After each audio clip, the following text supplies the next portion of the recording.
जो प्रयागराज से Umesh Pal murder case से जुड़ी बहुत बड़ी खबर आई है।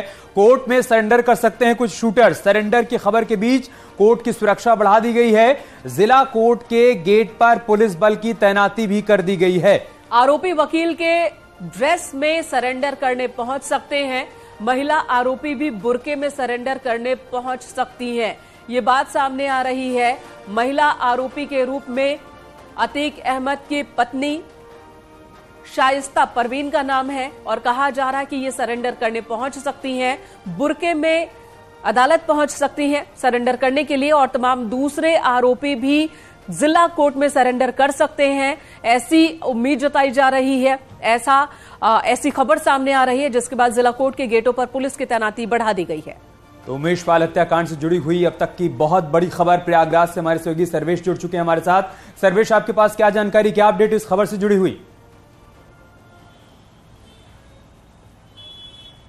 देखिए, उमेश पाल शूटआउट कांड को 21 दिन पूरे हो गए हैं, लेकिन जो शूटर्स हैं उन पर 5-5 लाख का इनाम है और सभी फरार हैं। और पुलिस की टीमें, एसटीएफ की टीमें, क्राइम ब्रांच लगातार उनकी धरपकड़ के लिए दबिश दे रही हैं। और इस बीच तो जो दो महिलाएं हैं जो भी इस मामले में वांछित है, एक तो इसमें शाइस्ता परवीन है जो बाहुबली पूर्व सांसद अतीक अहमद की पत्नी है, जिन पर भी 25,000 का इनाम घोषित है। और इसके साथ ही साथ रुखसार, जो महिला नफीस अहमद जो ईटान बिरयानी का मालिक है, जिसकी क्रेटा कार थी और रुखसार के नाम पर ट्रांसफर की गई थी और उसको भी पुलिस तलाश कर रही है। तो यानी 2 महिलाएं भी हैं और ये बताया जा रहा है कि ये दोनों महिलाएं या कुछ शूटर्स प्रयागराज के जिला कोर्ट में सरेंडर कर सकते हैं, जिसको देखते हुए पुलिस ने सिक्योरिटी बढ़ा दी है। तमाम गेटों पर पुलिस फोर्स तैनात कर दी गई है। पीएससी के जवान तैनात किए गए, गस्टेड ऑफिसर तैनात किए गए। जी बिल्कुल, आने जाने वाले सर्वेश, अभी तक तो ये अनुमान लगाया जा रहा था, ये बात सामने आ रही थी कि शूटर्स या तो नेपाल भाग गए हैं, बिहार भाग गए हैं, हरियाणा भाग गए हैं और इन सभी जगहों पर छापेमारी भी चल रही है।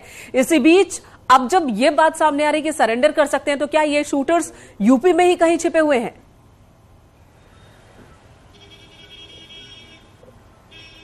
देखिए, निश्चित तौर पर जिस तरह की आशंका जताई जा रही है वो कहीं शूटर से छुपे हुए हैं, आसपास ही छुपे हुए हैं।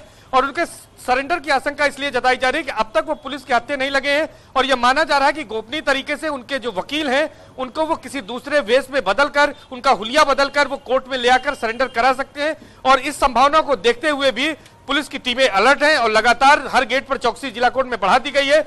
पीएससी तैनात की गई है, महिला पुलिस तैनात की गई है, गस्टेड ऑफिसर तैनात किए गए और कोर्ट की पहले से सुरक्षा होती है। इसके साथ साथ ये माना जा रहा है खुलिया बदलकर वकील के ड्रेस में अगर महिला जो आरोपी हैं उनको ये माना जा रहा है कि नकाब पोश या जो है बुर्के में उनको ले आया जा सकता है, किसी दूसरे गेट से ले आया जा सकता है। तमाम तरह की संभावनाएं हैं। इसको देखते हुए पुलिस सतर्कता बरत रही है ताकि आरोपी सरेंडर न करने पाए और उसके पहले उन्हें गिरफ्तार कर लिया जाए, ताकि इस मामले में इन्वेस्टिगेशन किया जाए, पूछताछ की जाए। जी सर्वेश, आप ये बता रहे हैं कि कोर्ट की सुरक्षा बढ़ा दी गई है, तमाम गेट्स पर सुरक्षा कर्मियों की तैनाती की गई है। इलाहाबाद की किसी एक कोर्ट की तस्वीर आप देख पा रहे हैं या फिर किसी निचली अदालत में, जिला अदालत में, हाई कोर्ट में, हर जगह आप ऐसी तस्वीर देख पा रहे हैं जहां पर सुरक्षा के कड़े इंतजाम किए गए हैं? देखिए, हाई कोर्ट में नहीं बल्कि जिला कोर्ट में ही सरेंडर की प्रक्रिया होती है। सरेंडर जिला कोर्ट में ही करेंगे जो इसमें शूटर्स हैं, जो वांछित हैं। तो ऐसे में जिला कोर्ट की सुरक्षा विशेष तौर पर इसलिए बढ़ाई गई है कि वहां पर गेटों पर खास तौर पर कि अगर कोई व्यक्ति संदिग्ध आता है तो उसको वहां पर रोक कर चेक किया जाए। और फिर इस तरह की भी संभावना जताई जा रही है कि अगर शूटर्स कोई कोर्ट में जो है सरेंडर की अर्जी लगाता है उस पर भी नजर रखी जा रही है। तो हर तरह से चौकसी बरती जा रही है और विशेष सतर्कता बरती गई। हालांकि कोर्ट परिसर में सीसीटीवी कैमरे भी लगे हैं, उसकी भी निगरानी बढ़ा दी गई है और अतिरिक्त बिल्कुल सर्वेश, लेकिन एक बहुत बड़ी चुनौती है। एक तरफ प्रयागराज में शूट आउट हो जाता है, पुलिस के सामने एक बहुत बड़ी चुनौती, पुलिस के इकबाल पर सवाल, और अब अगर ये सरेंडर करने में कामयाब हो जाते हैं तो जाहिर सी बात है प्रयागराज पुलिस के लिए शर्मिंदगी वाली बात होगी। चलिए आगे बढ़ते हैं। 21 दिन बीत जाने के बाद भी उन 5 शूटर्स का पुलिस अब तक पता नहीं लगा पाई है जिसने प्रयागराज शूट आउट को अंजाम दिया था। हालांकि एक और शूट आउट का नया वीडियो सामने आ गया है जिसमें असद उमेश पाल पर फायरिंग और बमबाजी करता हुआ दिखाई दे रहा है। इस बीच शूट आउट को लेकर एक और बड़ा खुलासा हुआ है। दरअसल 2019 से उमेश पाल के मर्डर की प्लानिंग रची जा रही थी, ये बड़ी बात सामने आई। उस वक्त देवरिया जेल में बंद था अतीक अहमद और वहीं पर प्लानिंग रची गई थी। 2019 की एफआईआर कॉपी से यह खुलासा हुआ है। जैद खालिद नाम के एक बदमाश ने 8 जनवरी 2019 को एफआईआर दर्ज कराई थी और उस एफआईआर की कॉपी में उमेश पाल की हत्या कराने का जिक्र भी था। और यह हत्या की प्लानिंग प्रॉपर्टी विवाद को लेकर रची गई थी। अतीक और उमेश पाल में करोड़ों की जमीन को लेकर विवाद चला रहा था। माफिया अतीक की उसी जमीन पर नजर थी, लेकिन उमेश पाल अतीक के दबाव में नहीं आ रहा था। और फिर 24 फरवरी को उमेश पाल की हत्या हो गई 2023 में। आपको दिखाते हैं पूरी रिपोर्ट।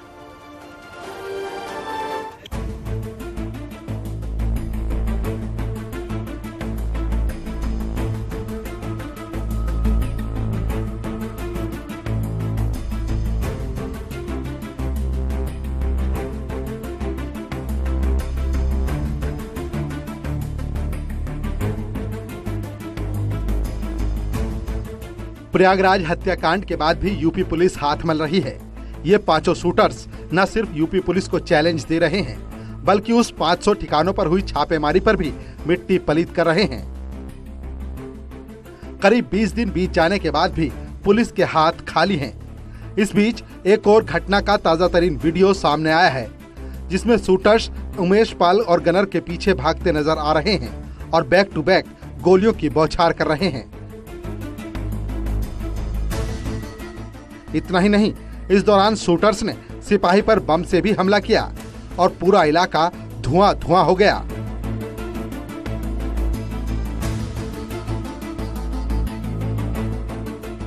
प्रयागराज शूटआउट की घटना इस वीडियो से एक बार फिर सवाल खड़े कर रही है कि कैसे पुलिस की नाक के नीचे इस वारदात को दिन के उजाले में अंजाम दिया गया।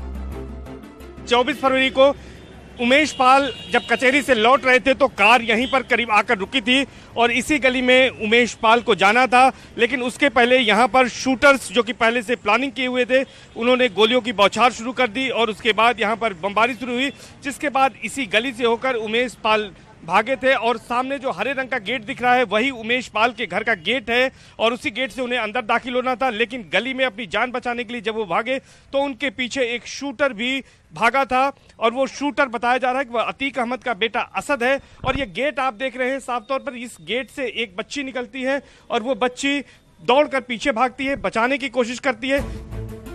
सीसीटीवी में साफ साफ दिख रहा है कि उमेश पाल गली में अपने घर की ओर भागने की कोशिश कर रहे हैं, तभी शूटर पीछे से आकर लगातार फायरिंग करता रहता है।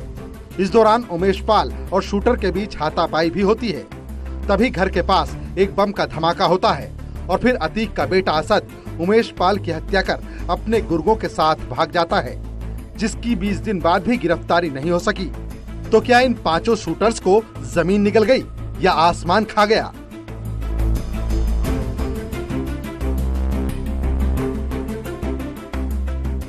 उमेश पाल शूटआउट में प्रॉपर्टी कनेक्शन भी सामने आया है। करोड़ों की जमीन को लेकर विवाद हुआ था। उमेश पाल पर कुछ लोगों ने दबाव भी बनाया था।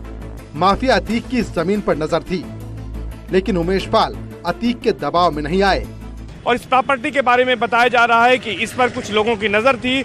उमेश पाल अतीक अहमद के कुछ पुराने साथियों के साथ इस प्रॉपर्टी पे काम कर रहे थे और इसके लिए बताया जा रहा है कि खुद अतीक अहमद की भी इस पर नजर थी। वो इस जमीन को चाहता था और इसके साथ साथ एक सफेद पोस्ट नेता भी इस जमीन को चाह रहा था, जिसकी वजह से उमेश पाल पर लगातार दबाव बनाया जा रहा था। और फिर इसका अंजाम सबके सामने है। फिलहाल पुलिस हर एंगल से जांच कर रही है और शूटर्स के मददगारों की लिस्ट भी तैयार कर रही है, जिसमें कारोबारी के साथ ही सफेद पोश भी शामिल हैं। लेकिन अब तक उन 5 शूटर्स की जानकारी पुलिस के हाथ नहीं लगी, जिन पर पहले 50-50 हजार का इनाम था। फिर इनाम की राशि 2.5 लाख हुई और अब 5-5 लाख का इनाम घोषित है। इस बीच अतीक के करीबियों पर बुलडोजर एक्शन भी जारी है। फतेहपुर में अतीक के करीबी अहमद के आलीशान घर पर बुलडोजर चला।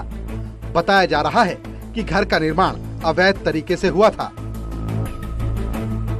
बुलडोजर एक्शन तो ठीक है, लेकिन दिन दहाड़े एक ऐसे इलाके में उमेश पाल हत्याकांड को अंजाम दिया, जहां हर कदम पर सीसीटीवी कैमरे लगे थे।